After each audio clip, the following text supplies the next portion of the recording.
Bienvenidos, bienvenidas. Vamos a ir esperando unos minutitos a que terminen de llegar todos. Se agradece mucho después si quieren encender las cámaras, eso a su gusto, pero sería bárbaro así tratamos de hacerlo más ágil y más conversado, así yo también puedo saber qué impacto tienen ustedes lo que hablemos.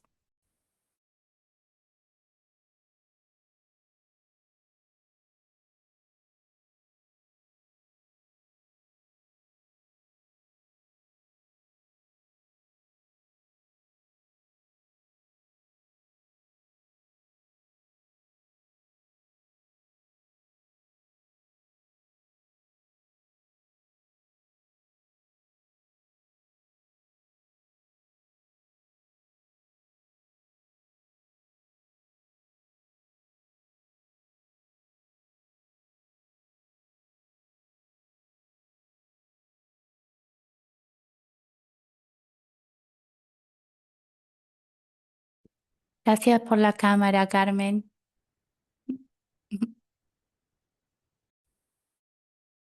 Buenas tardes.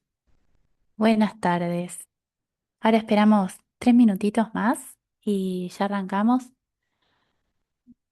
Pero mientras les voy diciendo que la verdad que lo interesante hoy sería que podamos tener, digamos, acá nadie tiene que saber, hola, ¿qué tal? Vos sos de México, ¿no? Recién te leí, Marolina, sí. Hola. ¿Qué tal? Buenas noches, buenas tardes. ¿Qué hora es en México? 4:30, 4:33 p.m. Acá en Argentina, 7:33 p.m. Y Carmen. en Chile, 6:33. 6:33, 1 hora menos que nosotros, sí. Uruguay creo que está igual que Argentina, me parece.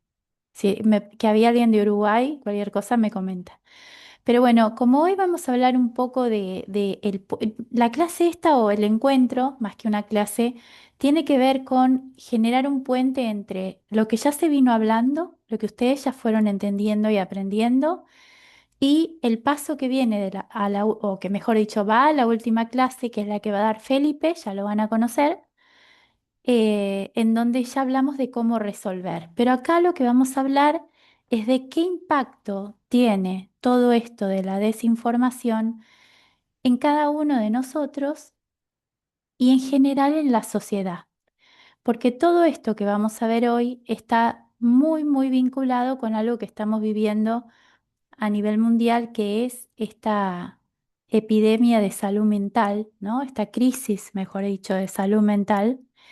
Y nada es casualidad y estamos viviendo en un momento muy complejo en cuanto a la información y esto tiene un impacto en quiénes somos, tanto como seres individuales como quiénes somos como seres sociales, ¿no? En el grupo.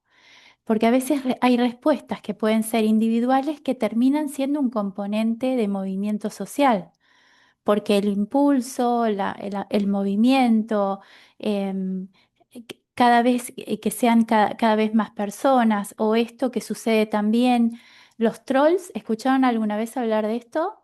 Los que están sin cámara, aunque sea, me hacen una reacción, que sí, que no. Que sí. Ok. Bueno, esto es parte de la desinformación, ¿o no? ¿No les parece? Todo esto tiene que ver con cómo entendemos y cómo filtramos. Hola, Ale. ¿Y Hola, ¿cómo va todo? cómo andás? ¿Cómo filtramos todo esto? ¿Cómo aprendemos a hacerlo? Bueno, yo creo que ya estamos en tiempo. Ustedes van a ver igual que voy a entrar y salir del PowerPoint, porque hay algo que también les cuento y para que se lo lleven tipo como un tip, hay algo que se llama disociación cognitiva y tiene que ver con esto que nos pasa estando tanto tiempo en Zoom, en donde en algún momento el cerebro como que se difumina o se va, se desconecta y quedamos mirando una pantalla y estamos pensando en otra cosa o haciendo otra cosa. Y esto impacta también, hablando de desinformación y en formación en sí misma y en adquirir conocimiento, porque no podemos confundir dos cosas. un tema es sentirnos informados, ¿no? Leímos el diario, digital, lo que fuese, papel, entramos en las redes sociales, conversamos con gente. Eso es información, tenemos datos. Otra cosa muy diferente es el conocimiento. Como yo puedo entender, como yo puedo reconocer y qué estructura mental me armo a mí misma con esa información que llego. Y para eso necesito tiempo. No puedo hacer las cosas al nivel y la velocidad que hoy el mundo actual nos pide que movamos. Pero bueno, vamos a empezar un poquito con el power para que ustedes tengan la posibilidad disculpen, pero acá estamos con una tormenta y le abrí a mi perra. Ahí está. Me dicen ahora si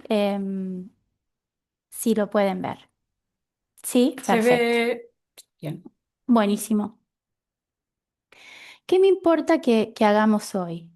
Que generemos esto de pensamiento crítico, que ustedes se sientan con total libertad de hacer un comentario, levantar la mano o desmutearse directamente y en cualquier momento intervienen. Porque justamente lo que nos tenemos que entrenar es a no ser seres silenciosos, ¿no? A no estar ausentes de lo que está pasando. Y partimos de esta premisa. Nada de lo que decimos es incorrecto. Y esto tiene que ver también con algo que vamos a ver. Todo lo que el otro plantea y dice es para que nosotros escuchemos con escucha activa. Arrancamos.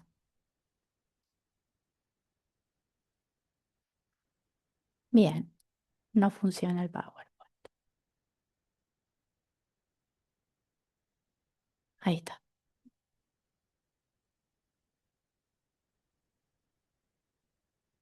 Ahí se mueve, por fin. Bien. Como les decía, en la clase que estamos hoy es en la tercera del ciclo de clases que damos con Iconex y la idea de hoy es ver qué produce la desinformación o la mala información, que ahora vamos a ver las diferencias, tanto en las personas como en las comunidades. No tenemos solamente que identificar si una información es falsa, también tenemos que pensar cómo nos afecta a nosotros internamente y qué está pasando con nosotros como sociedad. En el grupo pensamos en una pregunta central que nos puede ayudar a coordinar y dirigir la clase de hoy. La pregunta es, cuando una información falsa, engañosa o manipulada deja de ser solo un contenido y se convierte en un problema social, ¿qué hacemos con todo esto? La información es no solamente lo que nos abre las puertas a entender qué es lo que está sucediendo en el día a día, qué es lo que está sucediendo en el mundo hoy, sino que es la ventana que nos comunica con el resto. A veces tenemos esa idea de como hacemos zapping en la tele y vemos la CNN, la Deutsche Welle, la televisión chilena, un canal de Uruguay, algo de Argentina, que tenemos, que entendemos lo que está pasando a nivel mundial. Pero en realidad lo que estamos obteniendo es información que ya ha sido filtrada por los propios canales y que ya tiene una edición de por sí. De hecho, ¿ustedes creen que la información que recibimos en redes sociales o cuando ustedes directamente googlean y buscan algo, ¿no? En el Google y aparece un listado de links, ¿creen que eso ya está editado o es natural y sale simplemente por cómo trabaja el algoritmo? ¿O creen que hay una edición detrás de qué es lo que me aparece primero en el Google? Lo que hablábamos la otra vez era que efectivamente lo que aparece primero depende de mis preferencias, las búsquedas, si es con celular, a veces lo que hablamos. eh, hay una serie de filtros que hace que aparezcan, no es- en ningún caso algo al azar, nunca. Exactamente, muy bien, bien. Ya nos podemos poner todos contentos en Iconex que hemos logrado transmitir esto correctamente. Em, es muy importante que sepamos que siempre recibimos información con cierta edición. ¿Vieron las películas esas, la de Dustin Hoffman, que fue el tema del Watergate en Estados Unidos y cómo discutían las cosas en la redacción del diario, cómo le iban a editar, qué enfoque le iban a dar a la noticia? Esto, bueno, es parte además de un sistema, un periódico que además es responsable por lo que publica, ¿no? Acá hay un tema importante, que hay un ente identificable que es quien produce la información, que le dan un enfoque que ellos consideran que es el adecuado y nosotros recibimos esa información. Pero hay una persona o una agrupación identificable. Es mucho más difícil en redes sociales cuando se viraliza algo que ya tiene una edición y que además viene con los comentarios debajo. Vieron que no solamente es lo que vos recibís en la información en sí misma, sino todo lo que despierta todo eso. Eso también tiene una cuestión que tiene que ver con el impacto que eso provoca en todos nosotros y que no, y que viene con ese filtro previo, o mejor dicho, no viene con un filtro previo, y nosotros no podemos identificar quién viralizó. Porque acá hay algo que quiero que se lleven como algo, un tip importante, una idea central. Nosotros controlamos lo que subimos a las redes, pero no controlamos qué pasa con eso después de que lo subimos. Por lo tanto, tenemos que ser muy prudentes. La palabra en compartir y en informar y en ser parte de todo esto tiene que ver con la prudencia. Supongamos que alguien hace un comentario negativo de una persona, inclusive por WhatsApp, ¿no? En un chat con otra persona por WhatsApp.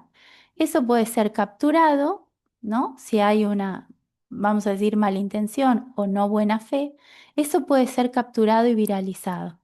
Lo que quiero llamar la atención acá es de que debemos ser conscientes de con quién hablamos, cómo hablamos, en qué tono hablamos, sobre todo cuando queda por escrito.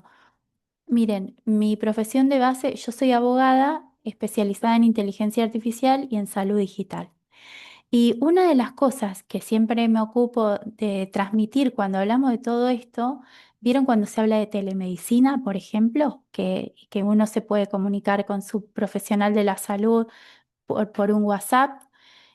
Una recomendación que también se las paso es la siguiente. Si ustedes están muy cansados, muy nerviosos, han tenido un día muy malo, o la persona que se comunica con ustedes, un cliente, un paciente, un familiar inclusive, en vez de mandarle, en vez de escribir, en vez de mandar un audio en donde se note su fastidio, porque la verdad es que hay gente que fastidia, ¿no? Esto nos puede pasar a todos.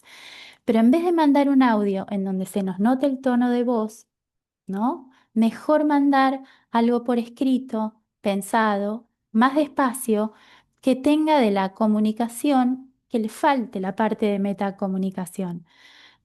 Hola, Cristian, encantada. Y gracias por la cámara.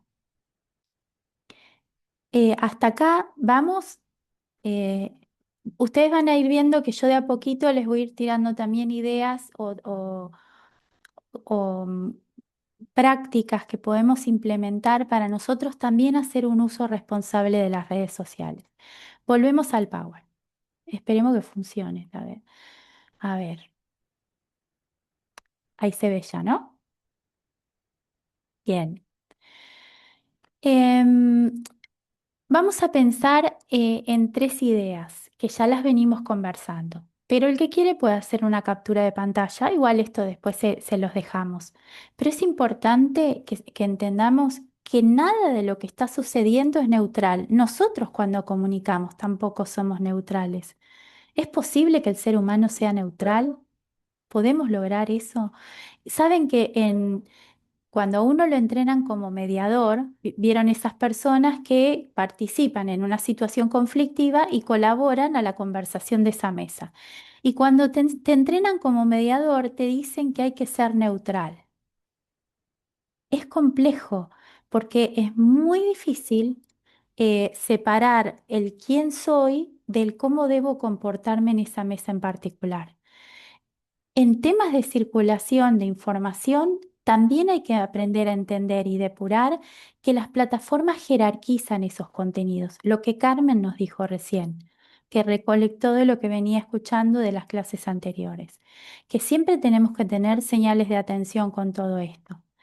Y algo que me gusta que depuremos, que no todo daño, digamos, no se genera daño solamente porque algo sea falso, ¿sí? A veces alguien puede cometer un error y decirle, ay, mira, te comparto esto que recién lo veo, ¿será verdad? Y muy probablemente no sea verdad y esa información sea falsa. Pero aquí no hubo qué cosa, una mala intención, una idea de producir el daño. Entonces, también tenemos que pensar en cuando hay comunicación en el contexto, en la carga emocional y a quién le estoy compartiendo. Y esta frase me parece muy importante, que tiene que ver con que la vulnerabilidad no es ignorancia. Miren, yo les voy a contar, en época de pandemia, no sé si en sus países pasó lo mismo, me lo pueden contar, aumentó muchísimo la cantidad de delitos informáticos, ¿no? Gente que era engañada a través de un WhatsApp, un llamado telefónico, etcétera, y era gente profesionales, gente, digamos, teóricamente con un nivel de preparación, ni siquiera tiene que ser un profesional, pero alguien que tiene muchos años de experiencia, que es un comerciante y que de todas maneras eran atrapados por estos delincuentes de Internet, ¿no? Esto no implica, lo más difícil era que, no, que lo mal que se sentían cuando algo de esto les pasaba, ¿no? Se sentían tontos. Y lo cierto es que esta gente justamente trabaja con esto que veníamos mencionando de generar toda una ingeniería social en donde estudian, te perfilan. Acá ya no estoy hablando de un algoritmo solamente. Acá estoy hablando de un grupo de personas que revisan el espacio de lo que cada uno de nosotros compartimos, hacen ese trabajo que les digo de ingeniería social, entienden qué grupo de fútbol te gusta, quiénes son tus amigos, cómo se llaman, a dónde vas de vacaciones, con quién te relacionás, y en base a esa información ingresan y generan este espacio en donde si uno además está pasando por un momento complicado, que a todos nos puede pasar, eh, podemos caer tanto en ser mal informados en las redes sociales como en una estafa virtual. Em, Veamos cómo podemos desarmar cada uno de estos tres conceptos. Una cosa es la misinformación, que tiene que ver con esto que les mencioné hace un ratito, que es algo que tiene contenido falso, pero en realidad no hay una intención de daño. Acá ustedes lo que van a ver en los diferentes cuadraditos es el nivel de intencionalidad. ¿No? O sea, lo que yo quise hacer, la voluntariedad en provocar algo. En el primer cuadradito de misinformación, ahí es donde hay esto que les decía yo. Vos le pasás a tu amiga, a tu primo, quien sea, una captura de pantalla de una información que leíste en Facebook y le decís, ¿será esto verdad? Y ahí hiciste dos cosas.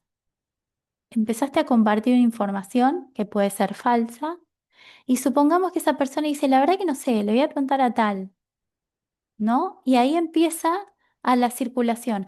Alguien no ve que están preguntando en el chat si eso es verdad y directamente lo transmite como una certeza. Y ahí empezamos con todo este círculo. La desinformación sí tiene que ver con contenido falso, pero que se usa deliberadamente para manipular a alguien o para manipular a un grupo. Aquí ya hay algo muy importante, hay una estrategia. Y esa estrategia puede estar, digamos, preparada por siempre, siempre. Nosotros hablamos de algoritmos, ¿no? Pero ¿quién está detrás de los algoritmos?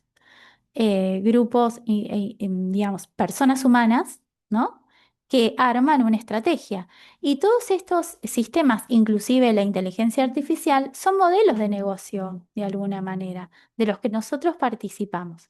Lo que no tenemos que confundirnos es que, no, digamos, si bien estamos en un ecosistema digital y trabajamos y estamos vinculados con algoritmos, detrás de todo siempre hay una estrategia humana. Y acá les voy a hacer acordar de algo, voy a dejar de compartir un minuto. ¿Se acuerdan del caso Cambridge Analytica? O por lo menos les sonó. Te envidio el mate, Cristian, porque no me preparé el mate antes de la clase. Pero bueno, ¿qué va a ser? ¿Escucharon no recuerdan? ¿Se acuerdan? Bueno, yo les comento un poco porque es un caso que tiene que ver justamente con ese segundo cuadradito, que es la intencionalidad de provocar algo. En las elecciones de 2013, en la primera elección de Trump en los Estados Unidos, se contrató una empresa, Cambridge Analytica, que era una empresa que hacía minería de datos, ¿no? Buscaba información en las redes, perfilaba personas, armaba esos perfiles y en base a esos perfiles no solamente identificaba tendencias, sino que trataba de cambiar esas tendencias. Pero ¿qué pasó? Esto salió en todos lados, yo no estoy vulnerando ninguna confidencialidad en ningún caso, lo pueden buscar donde quieran, no se preocupen. Eh, Cambridge Analytica le compra a Facebook un montón de información que fíjense cómo se recolectó. Resulta que un investigador armó un test de personalidad que lo subió a Facebook.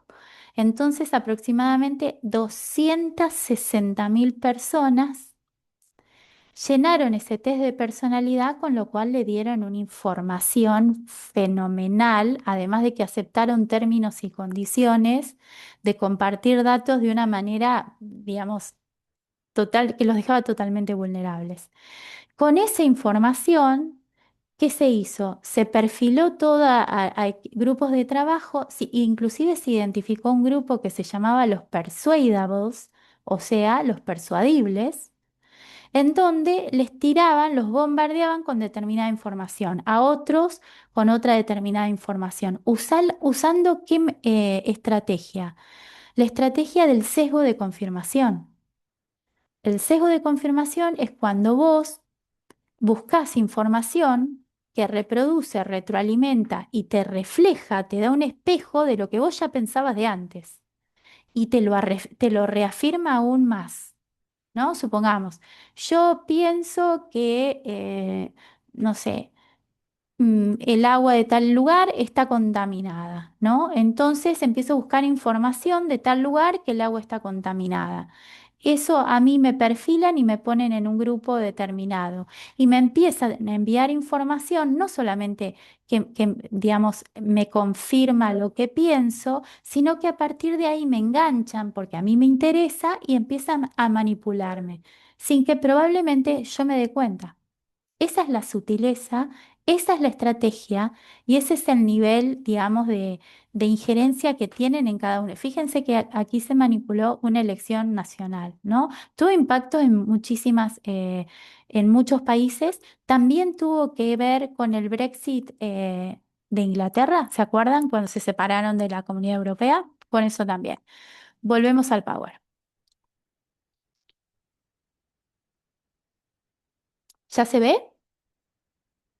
Bien.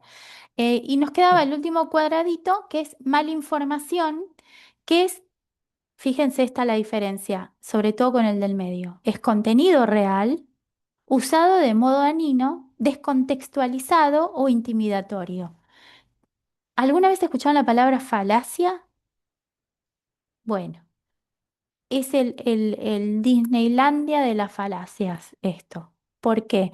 Porque usan una base de evidencia verdadera, algo que en realidad existe, pero le empiezan a dar un giro tan poderoso que lo mezclan con lo que ellos yo digo ellos, pero no tengo en la cabeza una teoría conspirativa, pero es simplemente una cuestión para poder transmitirles a ustedes, que es un grupo X que lo que trata de hacer es que ese contenido real lo llena de flores y de temas que hacen que vos de alguna manera, en algún punto, inclusive termines cambiando lo que vos pensabas o cómo veías esa situación en particular.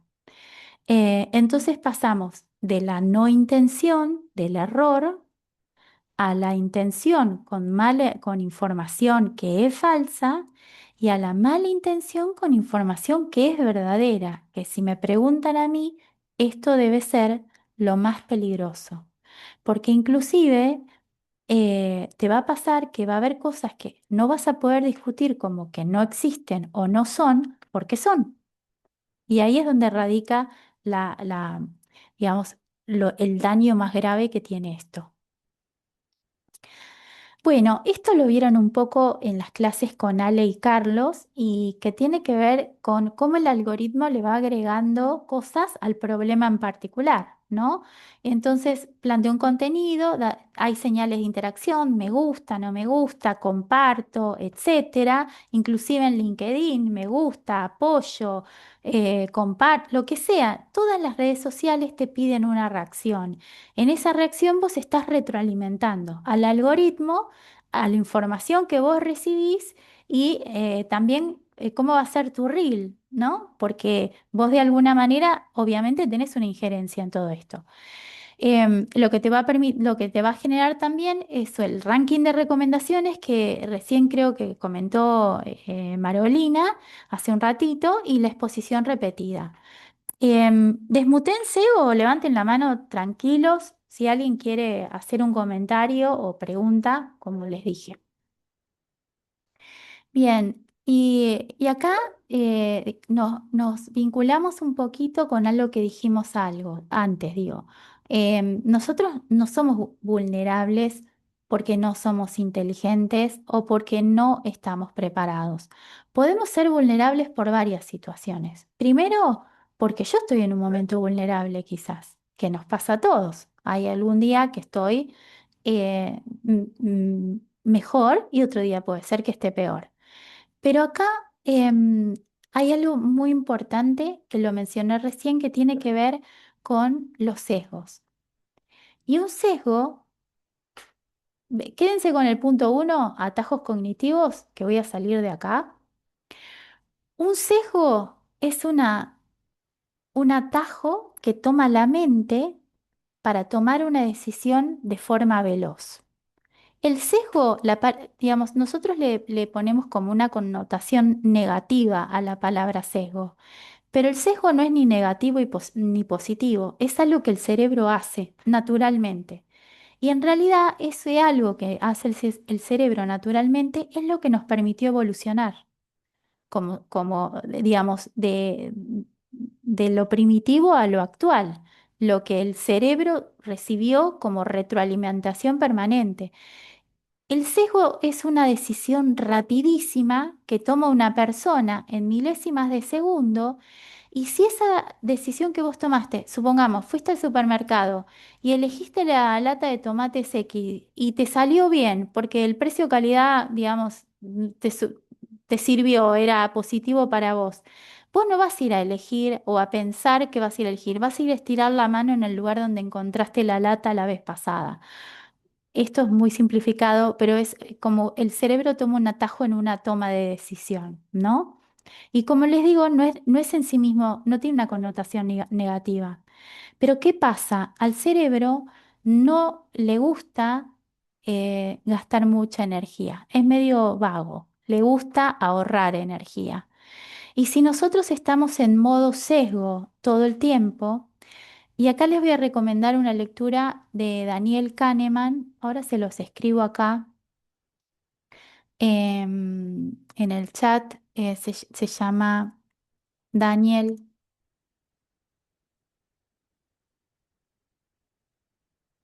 em, que escribió un libro que se llama Pensar rápido Pensar despacio. Y en ese libro él cuenta que el cerebro tiene dos formas de tomar decisiones, dos formas de actuar, ¿no? De procesar. La forma más rápida, que es pensar rápido, es este uso de atajos, ¿no? Tomo decisión, tomo decisión, tomo decisión, me muevo, hago clic, escroleo, digo esto que me gusta, salgo para acá, comparto. No estoy usando lo que Kahneman identifica como pensar despacio, porque el pensamiento despacio uno requiere de qué cosa? Tiempo. Necesitas despegarte, tenés que salir de donde estás, tenés que tomarte tu tiempo en analizar y tener un criterio sobre lo que vos estás leyendo.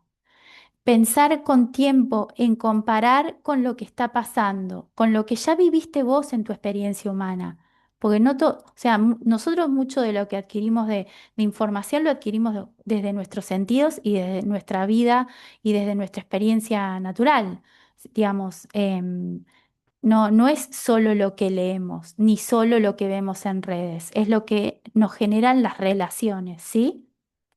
Entonces, si queremos tener un análisis interesante, robusto, potente de lo que estamos diciendo, de lo que estamos leyendo, tenemos que tomarnos un espacio de tiempo para analizarlo y pensarlo y no tomar decisiones automáticas.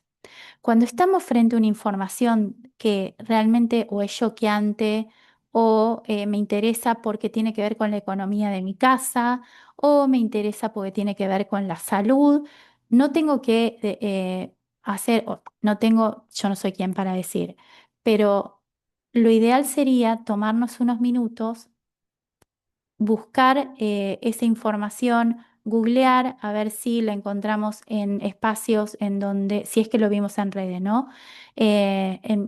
Publicaciones científicas, si la persona que citan como el científico a cargo del estudio, supongamos si es algo de salud, realmente existe, y si existe, que puede ser, que ahí está lo que les decía, cosas verdaderas que tienen un contenido que no es verdadero, citan a un científico que no dijo lo que dice, ¿no?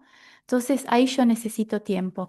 Y todo lo que está pasando con temas de información, lo que hace es activarnos el sesgo, activarnos el pensamiento rápido.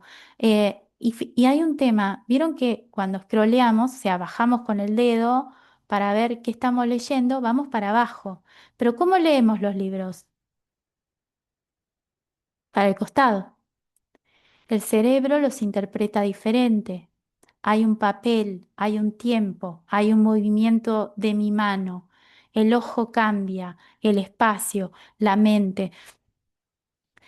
No me acuerdo ahora el nombre de la persona que, pero lo pueden googlear, que habló de esto, que tiene que ver con que las metáforas, ¿no? Las metáforas que los humanos utilizamos muestran de alguna manera que no solamente interpretamos el mundo con el cerebro, sino que lo interpretamos con los cinco sentidos.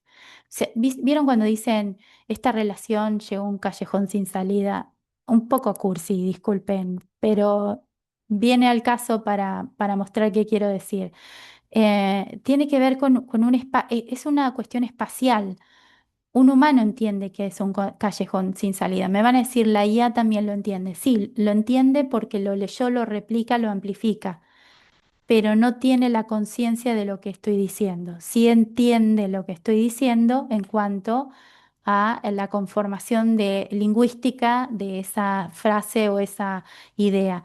Pero nosotros percibimos el mundo de diferentes maneras, no solamente intelectualmente. Entonces, tomarnos ese tiempo, siempre, siempre, siempre, nos sirve para poder elaborar la información distinta. Volvemos. ¿Hasta aquí? ¿Alguien quiere hacer algún comentario? Dale, ¿Qué se adelante. puede, qué se puede ver Instagram en la computadora? Y entonces ya lees así. Bueno, digo, para que lean más tranquilamente y no en el Perfecto. celular, no estarlo consultando en el celular, a lo mejor es más fácil. Y en cambio, si está en la computadora, es más difícil que lo estés consultando a cada rato. Si lo ves, ¿no? Es cierto, el gadget que estemos usando, el elemento que estemos usando, también determina mucho nuestra actividad. Que eso es algo que tenemos que ser conscientes, ¿no? Ser conscientes de el contexto en donde nosotros estamos también.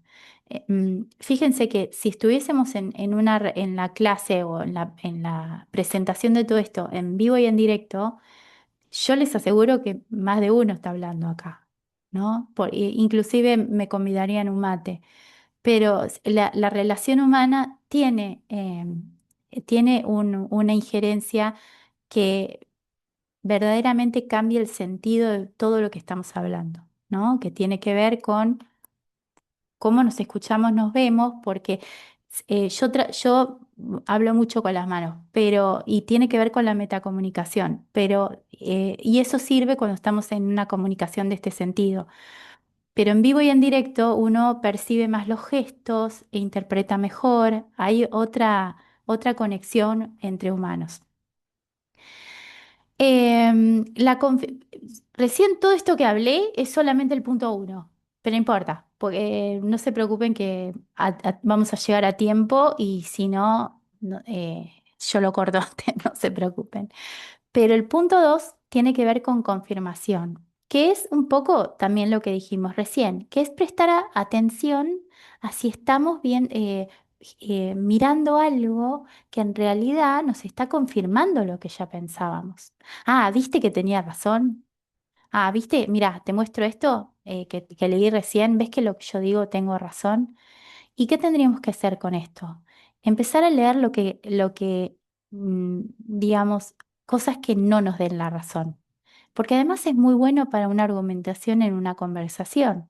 Si vos conocés y entendés con argumentos em, lo que otras personas piensan, que puede ser en contraposición a lo que vos pensás, te sirve muchísimo más que leer solo de lo que vos sabés y a vos te interesa y vos confirmás lo que pensás, porque podés generar inclusive mucho mejor argumentos para sostener tu forma de ver la situación. Después hay algo que se llama sesgo de disponibilidad y tiene que ver con eso, que es creer que digamos, lo que más probable recordemos y lo que más fácil recordemos, lo tenemos disponible, entonces lo decimos rápidamente. Y eso también tiene que ver con tiempos, porque, digamos, por ahí no me tomé el tiempo de elaborar una idea, un pensamiento, un criterio, pero tengo disponible cerquita esta información y la tiro, ¿no? A veces sin pensar en contexto tampoco. Y hay algo que está pasando mucho hoy en el mundo, que es que lo que uno piensa de alguna manera se convierte en quien sos. Sí, Karina, adelante.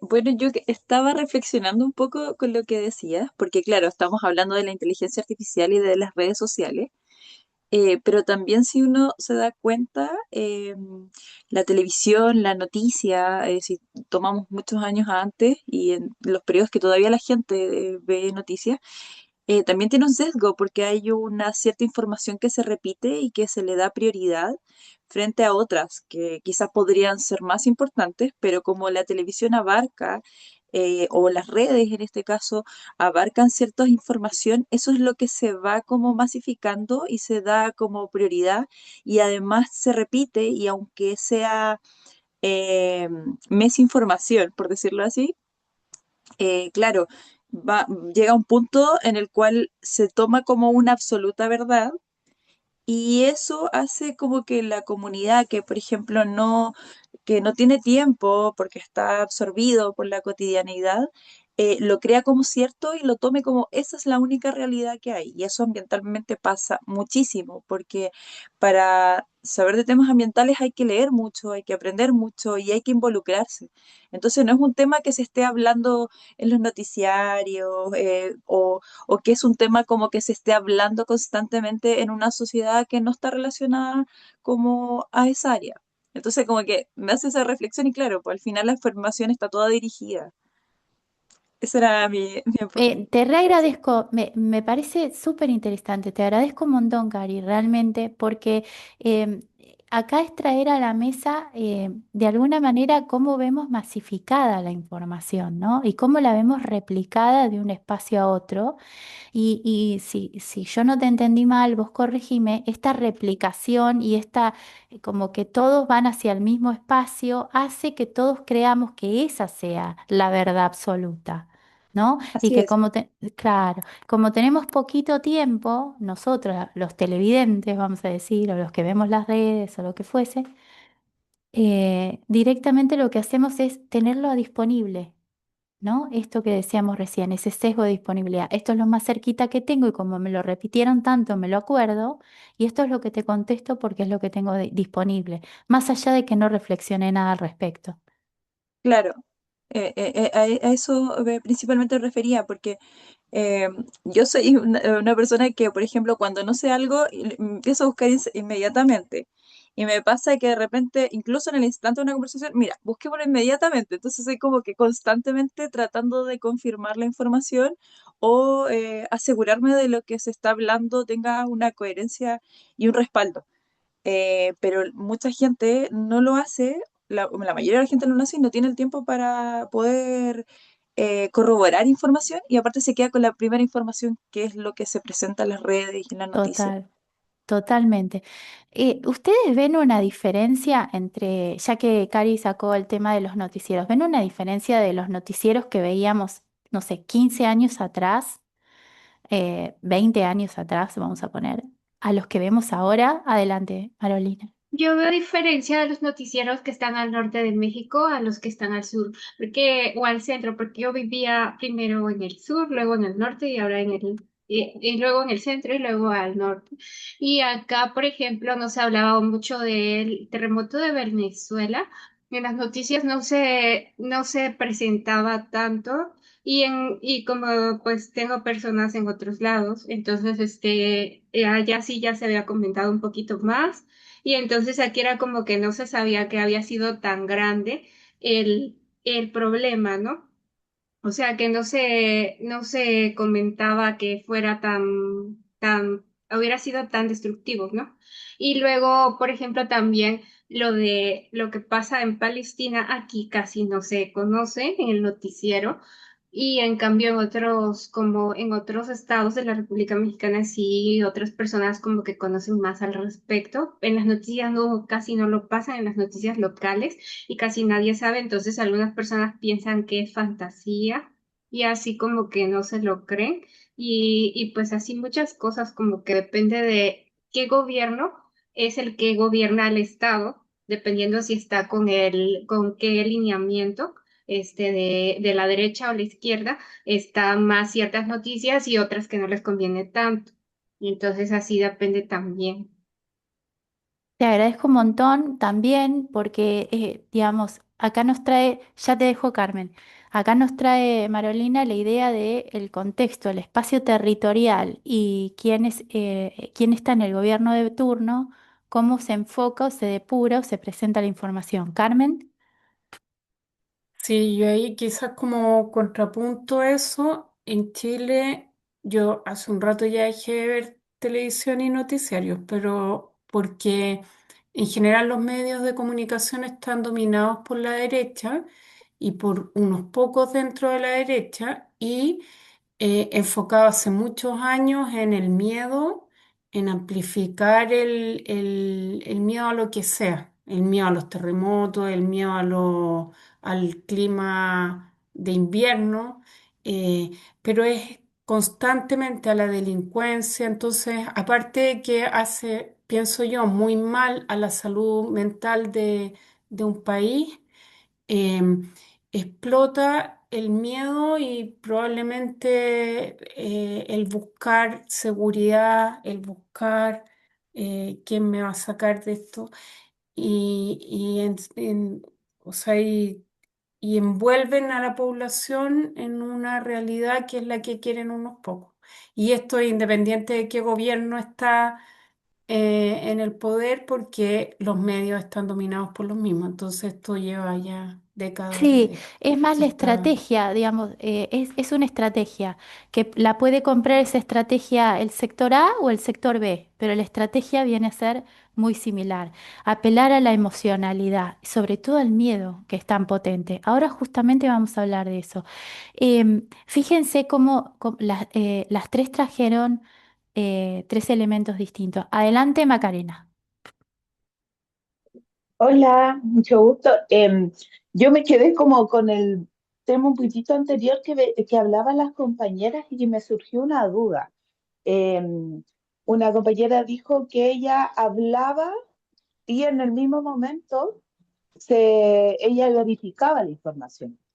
Pero, por ejemplo, yo lo llevo esto a mi caso, que yo a veces hay cosas que desconozco, no sé, de cualquier materia. Por ejemplo, las matemáticas. Yo no sé nada de matemáticas. Entonces quiero buscar una información. Ay, por ejemplo, me sale matemáticas.com.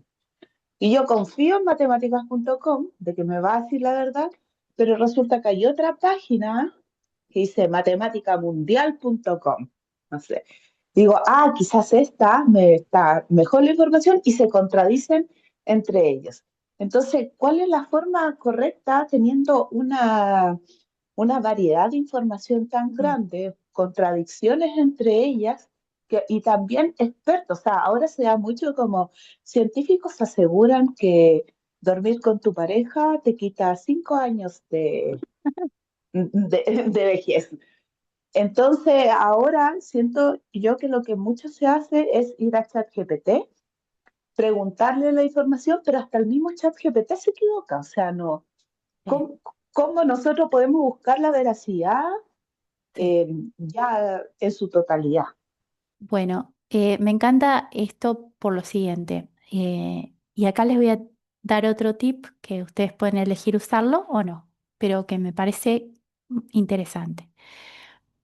Acá tiene que ver, Macarena, lo que nos trae es el expertise, ¿no? Lo que yo sé. Si yo sé de un tema, ¿sí? Yo puedo verificar si lo que me están diciendo o lo que el output que dio el ChatGPT está bien o está mal, o tiene matices que no son buenos, o que alucinó, o lo que fuese.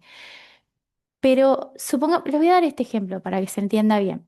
Supongamos que yo pongo un prompt en ChatGPT referido a le cargo, inclusive vulnerando toda la privacidad de datos, etcétera, que eso también hay que pensarlo, un análisis de sangre mío, ¿no?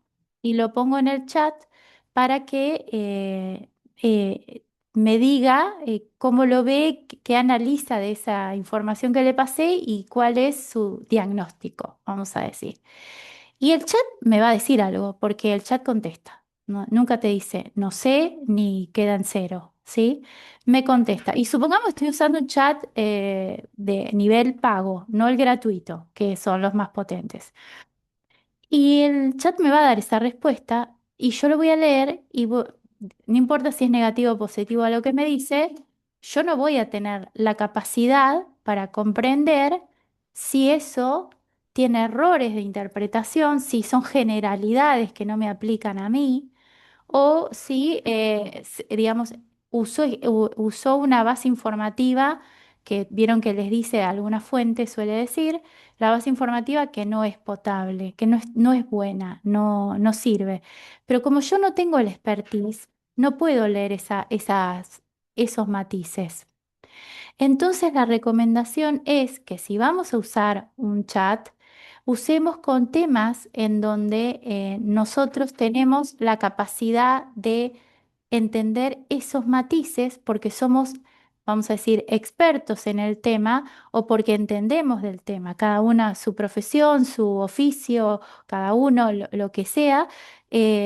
Está buenísimo que trabaje con eso. Y si quisieran poner un análisis de sangre para ver qué decía, no lo tomen eso como una verdad absoluta. Tienen que ir con eso con un humano que se entrenó en la universidad, en la Facultad de Medicina durante años y quizás tiene 20 años de experiencia profesional.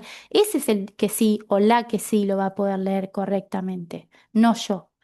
Lo que estoy queriendo transmitirles es que nosotros también somos responsables de cómo nos autoinformamos a través de la inteligencia artificial. Y en el ejemplo que da Macarena de matemática.com o matemáticamundial.com, ¿cuál es el mejor? Ahí es donde vos tenés que entrar, vieron que les dije antes, pensar rápido, pensar despacio, tenés que soltar el acelerador, apretar el freno, salir de ahí, ir con los dos links y preguntarle a alguien que sabe cuál de los dos es el mejor, cuál de los dos es el más eficiente, cuál es el que vos usás, profe de matemática o lo que fuese que consultes, ¿no? Em, Siempre que hay que buscar el espacio en donde yo tengo un control. Hay algo que en la Ley de Inteligencia Artificial Europea, que ustedes lo deben haber visto aunque sean los diarios o en los noticieros o en las redes sociales, que se promulgó en 2024, hay un artículo de esa ley. No vamos a discutir si la ley está buena, mala, si hay que... Nada de eso porque me llevaría dos clases. Pero sí vamos a decir lo siguiente, hay un artículo en esa ley, que es el artículo 14, que habla de la supervisión humana, que justamente ese es un kit, un tema principal. Cómo yo superviso como humano lo que el algoritmo me indica que es lo más eficiente, ¿no? Supongamos matemática mundial o matemática.com. Eh, y yo como humano superviso lo que la inteligencia artificial me dio como producto, ¿no? En su chat. No tomarlo como una verdad revelada ni absoluta y contrastar eso con quien sabe, sobre todo si es un tema de salud. No sé, Maca, si yo te contesté, si querés hacer algún comentario más sobre eso o avanzó. No, sí, está súper. Yo, Buenísimo. Muchas gracias.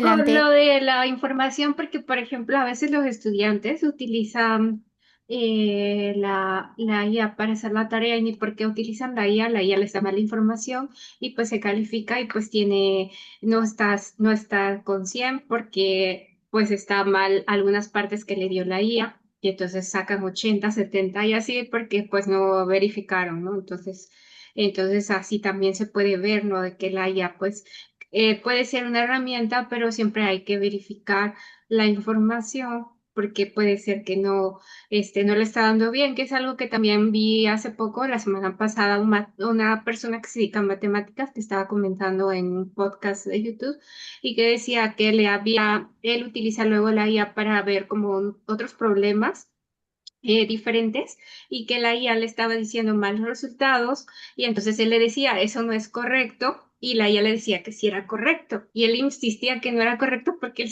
como matemático sabe que no es correcto y la IA le seguía diciendo que sí era correcto.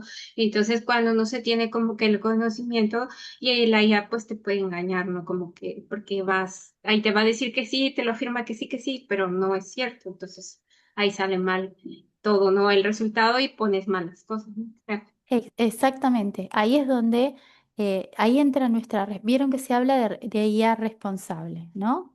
Bueno, la IA responsable depende del rol que vos tengas, vos también tenés que ser responsable, no solo los que producen los algoritmos o las aplicaciones o los chatbots. Adelante, Karina. Sí, yo quería hablar sobre las fuentes porque, por ejemplo, a veces uno conoce las fuentes verificables. Por ejemplo, si quiere buscar una ley en Chile, uno busca, no sé, la página del BCN. Entonces hay páginas específicas que hablan de tales cosas que uno ya reconoce cuando uno conoce el tema. Pero también me pasa de que cuando busco cosas nuevas, en lo particular, cualquier otra cosa, le pido al ChatGPT, por ejemplo, que me busque fuentes confiables para yo buscar la información dentro de esas fuentes.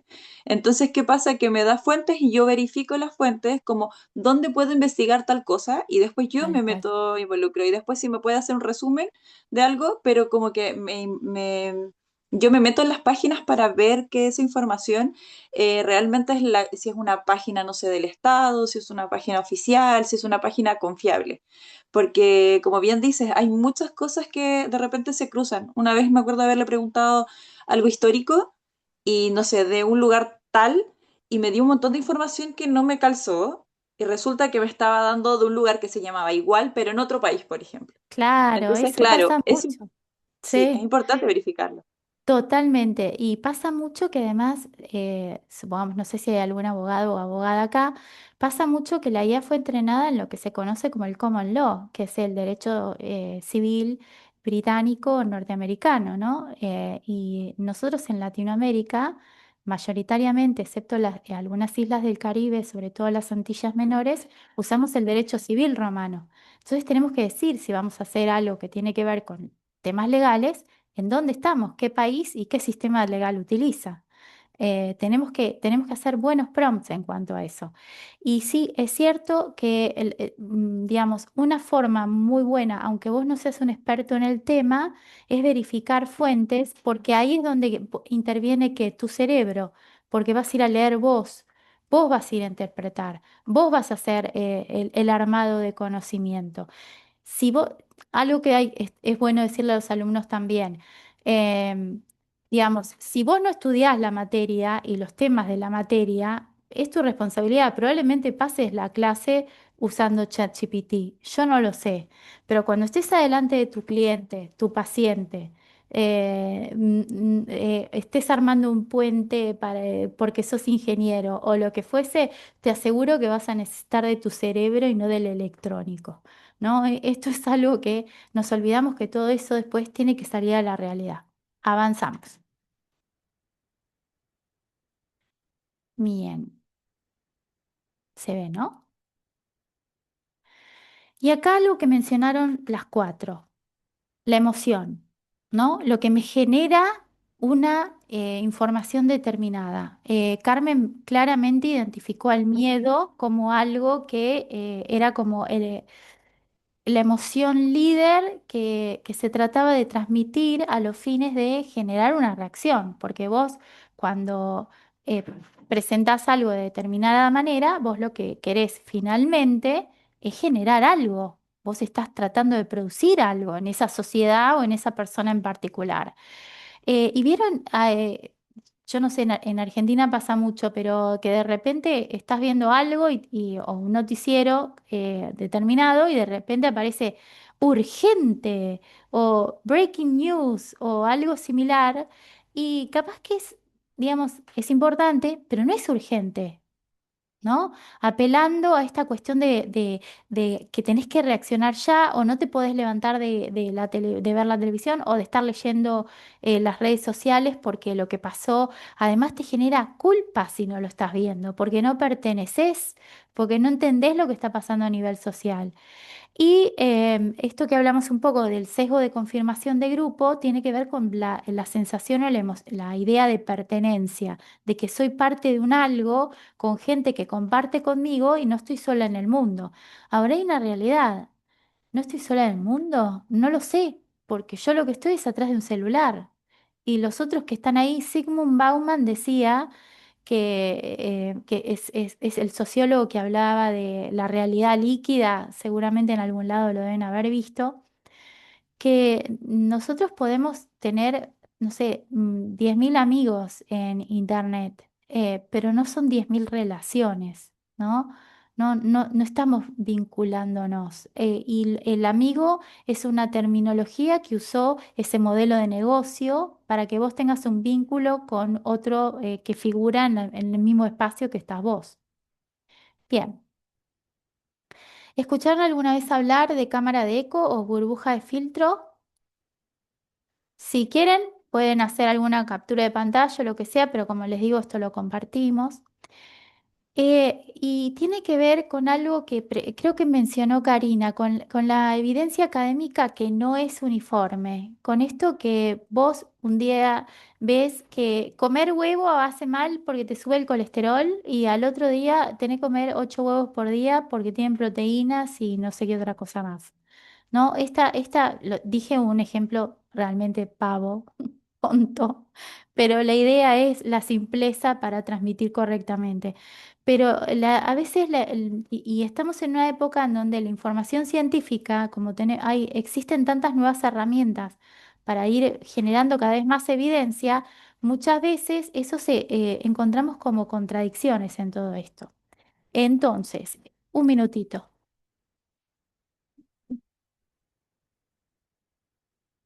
El tema es el siguiente. Si tenemos una cámara de eco, es una cuestión que tiene que ver con un refuerzo social interno. Es decir, que el entorno donde estamos refuerza una visión que es compartida con ese grupo y desacredita fuentes externas. Es decir, hay un grupo fuerte, homogéneo, que entiende una idea en particular y esa idea es tan potente que desacredita esas fuentes externas. Ahora, si hablamos de burbuja de filtro, aquí sí estamos hablando más de algo algorítmico, electrónico, que tiene que ver con una selección automática de contenidos en donde el sistema que está trabajando en este sentido lo que hace es seleccionar y generar esos contenidos, inclusive los posiciona a modo interés, a modo relevancia, tipo rankea, y eso es lo que a vos te llega como información. Es decir, que cámara de eco tiene que ver más con un vínculo humano y burbuja de filtro tiene que ver más con una, digamos, clasificación algorítmica en el ecosistema digital, ¿no? Bien. Y acá un tema que todas mencionaron y que todos y todas estamos viviendo en general en el planeta se ve en mayor o menor medida y se escucha mucho esta palabra que es polarización. Polarizar no es no estoy de acuerdo con lo que decís, ¿por qué no me lo explicas un poco mejor? Que no entiendo bien de qué va lo que me estás comentando, sino que tiene que ver con que con opuestos que no se encuentran, con generar desconfianza y un espacio, un ambiente de hostilidad. Lo que hay es como una especie de enemistad y no reconciliación, ¿no? En donde vos tenés, vieron que antes les dije que había como una especie de identificación de la persona con el discurso. Si vos tenés determinado discurso o decís una palabra en particular porque pensás que es buena, porque te gusta, porque crees en eso, la mente de otra persona te va a estar encapsulando en que vos pertenecés a tal ideología, porque vos dijiste X palabra. No quiero decir ninguna porque para cada uno va a representar algo diferente. Pero ¿se entiende esto? El otro te encasilla a vos porque dijiste una palabra, un concepto en el que vos crees que, pero vos no necesariamente sos del equipo A o sos del equipo B. Simplemente crees que sos valioso. ¿Se entiende? En la persona que está polarizada te ve como del bando enemigo y hay un rechazo afectivo.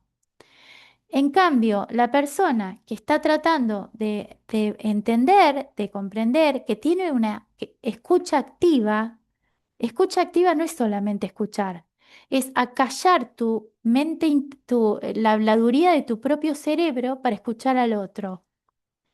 Estar atento a lo que el otro dice y no solamente con su boca, sino con su metacomunicación, los microgestos, las manos, la tonalidad de la voz. Eso es querer escuchar a alguien. Y lo otro es captar ciertas palabras que en mi mente generan rechazo porque no pertenezco a esas. Y no importa si vos sos parte del grupo A o B, te van a encasillar ahí. ¿Se entiende esto?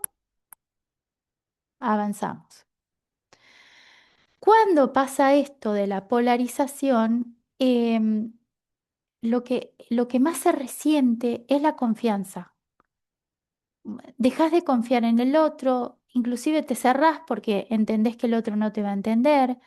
eh, Probablemente digas algo con total simpleza, inclusive no lo pensaste como que estabas haciendo una provocación y recibís 700 comentarios negativos por algo que vos dijiste utilizando una palabra que en el otro le despierta enemigo, ¿no? Qué complejo que es todo esto. Y esto lo estamos viviendo, la verdad es que lo estamos viviendo en todos lados. Em, la diferencia en la polarización es cuando también que puede pasar es que naturalmente se dé esa polarización o que esa polarización tenga una estrategia detrás. Cambridge Analytica, ¿sí? Que haya una idea, un entendimiento, una búsqueda de una reacción, un querer persuadir, un querer manipular. Manipular es terrible porque es buscarle el miedo, la emoción, la tristeza, el enojo a alguien para activar una reacción, ¿sí?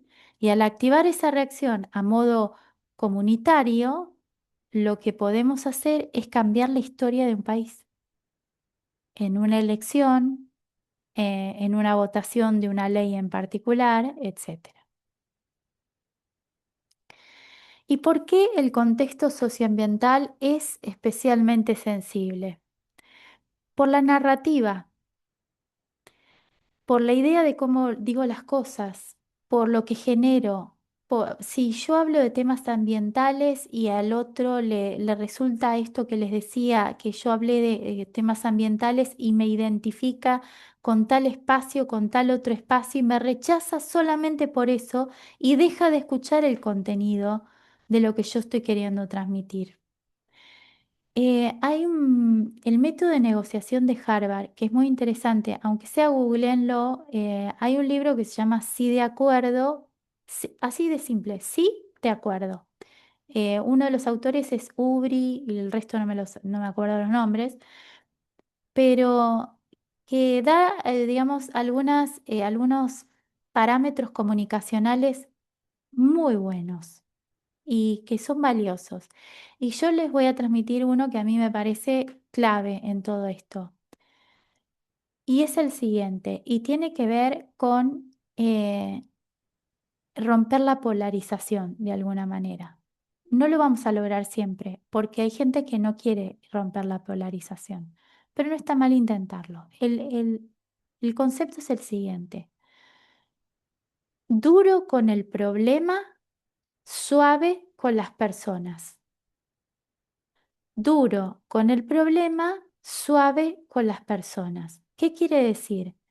Que yo puedo estar hablando de un tema ambiental, tratando de transmitir una idea, una propuesta, un concepto, y hablo de la idea, la propuesta y el concepto. No digo cómo es el otro. No me enojo con el otro. No me engancho en lo que el otro me dice con respecto a mí. Suave con las personas, inclusive conmigo. Voy siempre al problema. El otro me dice, no, pero usted, porque pertenece a tal grupo y hace tal cosa, y lo que habla de mí, no está hablando del problema ambiental. Y muy probablemente esa sea la razón por la que muchos dejamos de ver la televisión, en las discusiones de los científicos, los políticos, lo que sea, porque van a hablar del tema ambiental y lo que termina pasando es que se pelean las dos personas que están en la mesa redonda con el periodista. Díganme si esto estoy hablando de una fantasía o una realidad, ¿no? Entonces, ¿y por qué? Porque se empiezan a hablar, a ser duros con la persona y suaves con el problema, al revés. Y el problema termina desapareciendo y no resolvemos nada, finalmente, porque solamente nos quedamos enganchados en qué feo le dije cosas al otro y qué feo me dijo cosas el otro a mí. ¿Sí? Entonces, duro con el problema, suave con las personas. Bien, si hablamos de desinformación, fíjense que acá lo que queremos transmitir con esta filmina es que lo que hace es atacar a una decisión, atacar a lo que atacar no sé si es la palabra, pero conflictuar, ¿no? Como desdibujar cómo vos en tu interior tenés pensado una idea. ¿Por qué? Porque perdemos esa historia común. Los países, las comunidades, los pueblos, los grupos, los clubes de fútbol, el lugar donde voy a hacer gimnasia, todos tienen hechos compartidos, ¿no? Una historia en común que de alguna manera hay coincidencias, ¿no? Si vos tenés hechos compartidos en donde básicamente tenés una base mínima para discutir, bueno, ahí podés avanzar con una conversación y evitar o por lo menos no caer permanentemente en la polarización. Si vos generás un espacio donde se comparte una conversación, en donde se aceptan ciertas reglas, como esta de duro con el problema y suave con las personas, y se habla de evidencia, hechos probados científicos, de fuentes fidedignas, con alto porcentaje de análisis, si hablamos de discutir sin destruir al otro, que es esto que les decía recién, y si hablamos de coordinar alguna acción pública, probablemente podamos salir de este espacio de polarización tan marcado que tenemos. Pero ¿qué pasa? Esto, de alguna manera, parece ser como más débil, ¿no? Menos potente que apelar a las emociones. Si yo apelo a las emociones, lo más probable es que sí termine discutiendo, destruyendo al otro. Ahí es donde nosotros tenemos que aprender algo muy importante, que es nuestra fortaleza interna, que no nos saquen de ese parámetro en donde yo vengo a comprender, yo vengo a escucharte. Si vos no querés comprender, si vos no querés escucharme, yo te entiendo, muchas gracias, buenas tardes, me voy, porque no tenemos una base mínima para discutir. Ahora, si yo no entiendo ese punto, ese parámetro de mínima, probablemente sí me enganche en una discusión y termine polarizando aún más. Eh, digamos, ¿cómo puede, cómo se puede generar un bloqueo frente a esto que acabamos de ver, que sería como un movimiento positivo? Generando confusión, generando apatía, generando controversias en espacios donde no debería haberla y, digamos, esto que les mencionaba recién, en vez de quedarnos enganchados en hablar del tema que realmente vale la pena, nos atacamos mutuamente. Nos decimos que no sé, tenés esto, tenés lo otro, sos así, vas a tal lado, vos porque tenés esto, todas cosas bastante feas, algunas veces subidas de tono, que lo que hacen es lastimar. Yo a veces me pregunto, no sé si a ustedes les pasa lo mismo, si la gente esta que está en un programa político, digamos, o en un debate público, digamos, califica de una manera tan despectiva a otra persona que tiene a su lado, si no piensa que esa persona tiene familia, tiene amigos, tiene hijos que están mirando. Digamos, hay todo como una despersonalización, ¿no? El otro es una cosa, no es un ser viviente integrado a una comunidad y una familia. Es un algo que está ahí, es mi enemigo y hay que destruirlo. Y ahí es donde perdemos toda cordura y perdemos también el hilo nosotros de la conversación. Y ese es el gran error. ¿Qué pasa con las tecnologías si no hay una evaluación previa de qué impacto social tienen? Que esto es algo que nos pasó a nivel mundial. Recién hace muy poquito hubo una sentencia en contra de Meta, que tiene Facebook, Instagram, etcétera, o sea, contra Mark Zuckerberg, referida a una demanda que inició una mujer que al momento, digamos, donde ella se sintió afectada, era menor de edad y lo que ella decía es que las redes sociales, Facebook, etcétera, le habían generado una adicción a estar permanente y a la visualización, a los clics, etcétera, ¿no? En un proceso judicial se probó con evidencia, efectivamente, que las redes sociales causan adicción, algo que, digamos, intuitivamente nos habíamos dado cuenta muchos años después, porque Facebook existe, no sé, creo que hace 20 años, ¿no? Más o menos. Nosotros ya todos veníamos viendo esto. Pero bueno, ahora está aprobado en un proceso judicial. Meta perdió el juicio. Creo que lo iban a apelar. No sé si esa apelación surtió efecto. Tengo entendido que tenía la vía de apelación bastante complicada, así que lo más probable es que eso quede así, pero tanto es la evidencia de la adicción que generan las redes, que fíjense que hay países en el mundo No sé si es una buena medida, pero por lo menos digamos, lo positivo es que ya se está hablando de esto, que son países que están intentando administrar, no voy a decir la palabra prohibir, pero sí administrar el uso de las redes sociales, de los celulares en sí mismos, en determinadas etapas etarias, ¿no? Tipo menos de 14 años en algunos países. En el único lugar donde es ley hoy en día es en Australia.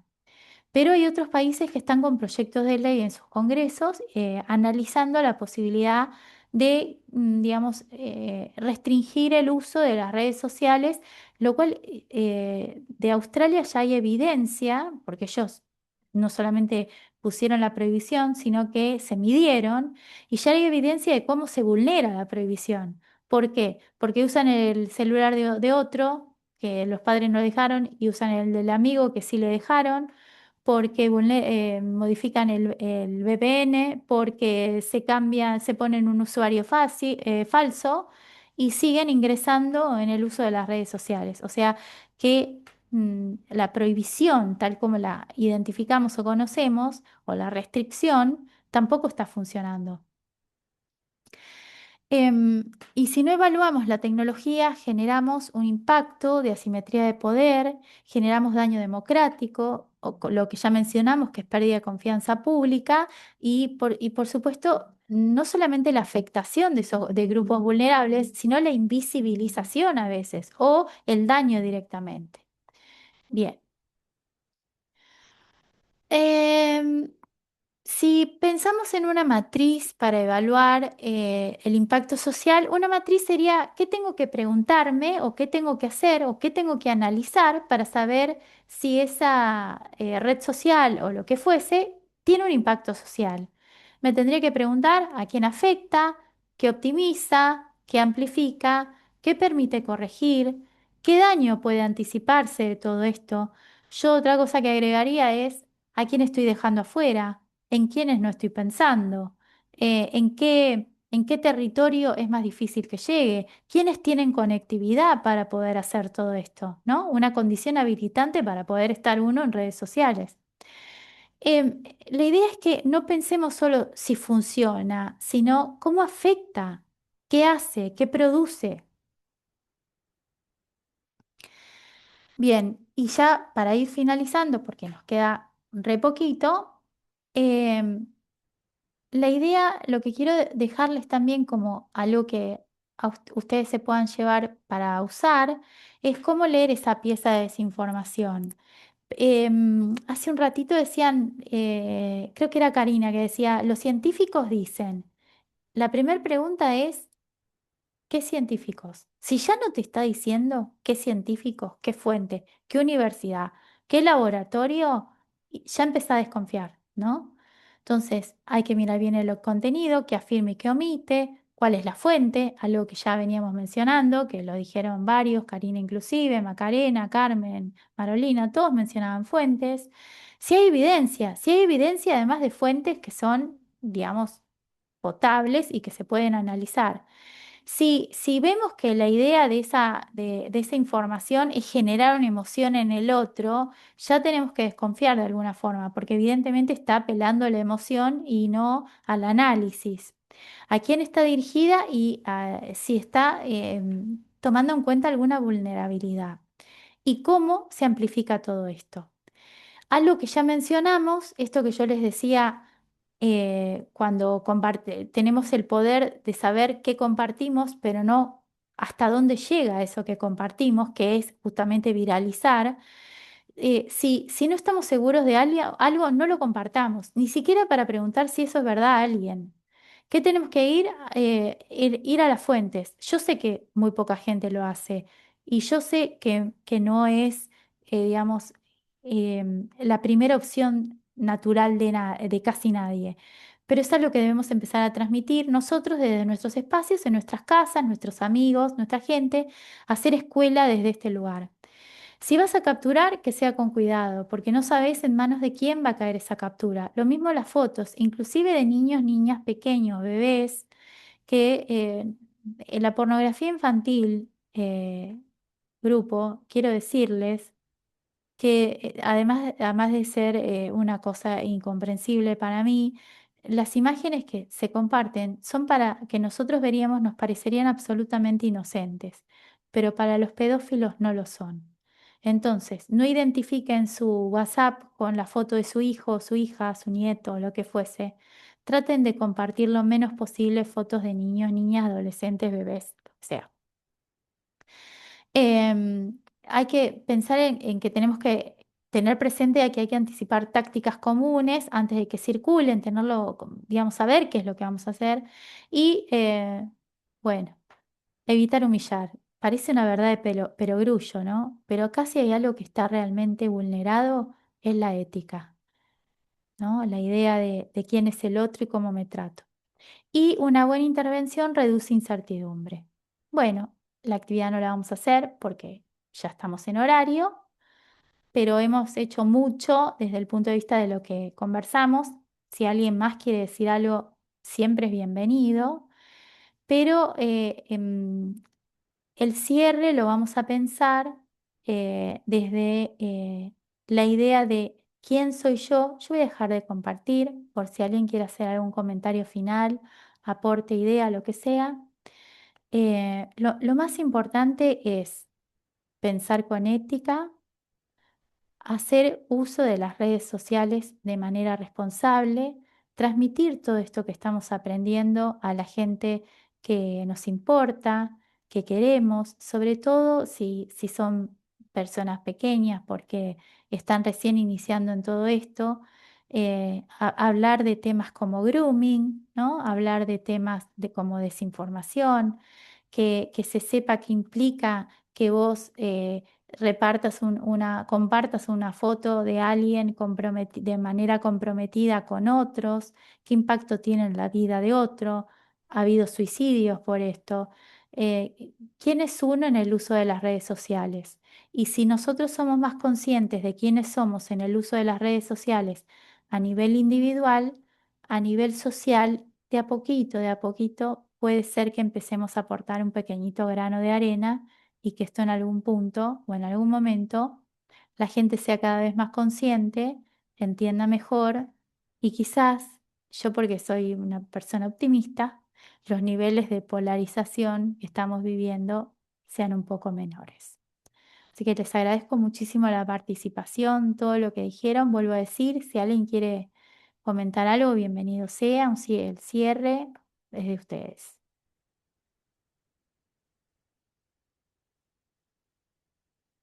Bueno, ahí está Karina. Adelante.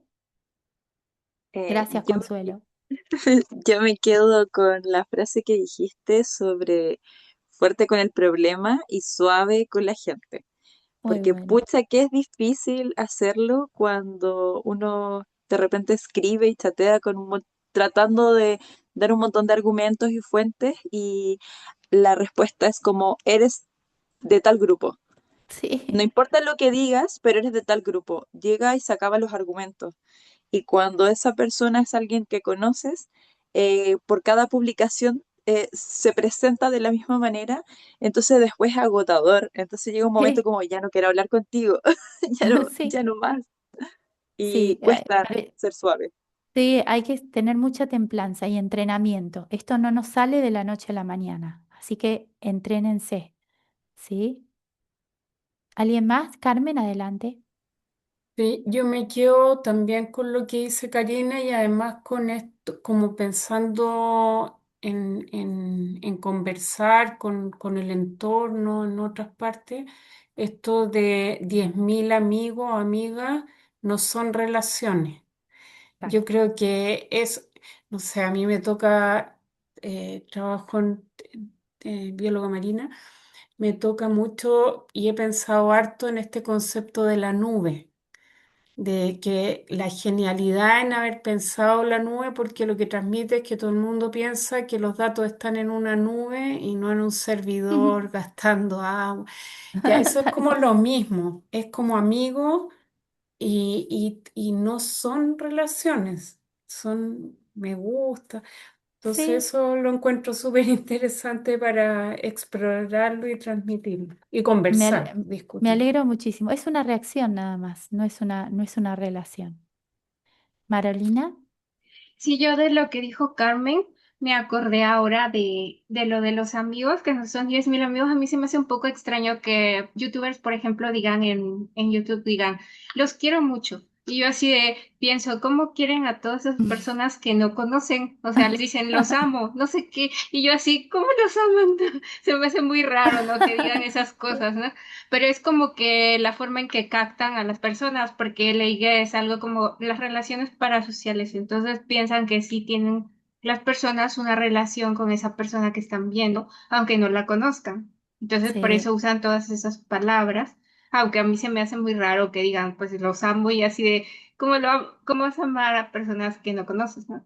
Pero bueno, Eh, no sé. a mí me pasa un poco igual que te genera eso, pero es parte de esta cuestión de salud mental que todos vivimos, ¿no? O que se vive en general de alguna forma, porque hay tanta soledad que escuchar a alguien que te dice que te quiere te atrapa, ¿no?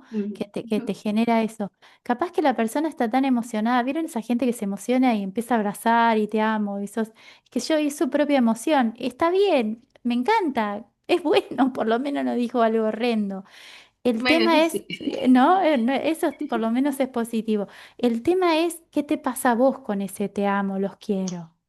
Y esa es la complicación que hoy tenemos, porque apela a la emocionalidad quizás de una persona que está muy sola, quizás esa persona que dice te amo, qué sé yo, también genera ideas o movimientos o acciones fuera de la red que no son tan positivas y esa persona termina perjudicada, simplemente porque es vulnerable, está expuesta y pudo ser bien manipulada. ¿Alguien que puso algo en el chat? Gracias. A Gracias usted. por la... Gracias a todos, la verdad que la pasé re bien. Les agradezco un montón porque fue súper interesante. Para mí no hay nada mejor que conversar porque ahí es donde las ideas aparecen y los conceptos y los conocimientos. Así que un aplauso para todos, un aplauso verdadero, no las manitos tipo esas. Les agradezco un montón. Un abrazo y bueno, los quiero mucho, como diría Muchas el gracias. youtuber. Un abrazo para todos. Chao, chao. Chao, chao, Muchas muchas gracias, Bye. gracias. Paula, por tu clase. Los dejamos a todas y a todos invitados a la última sesión que va a ser el día miércoles con este mismo horario. Así que nos estaríamos viendo y nuevamente muchas gracias, Paula. A ustedes, un abrazo. Chao, chao.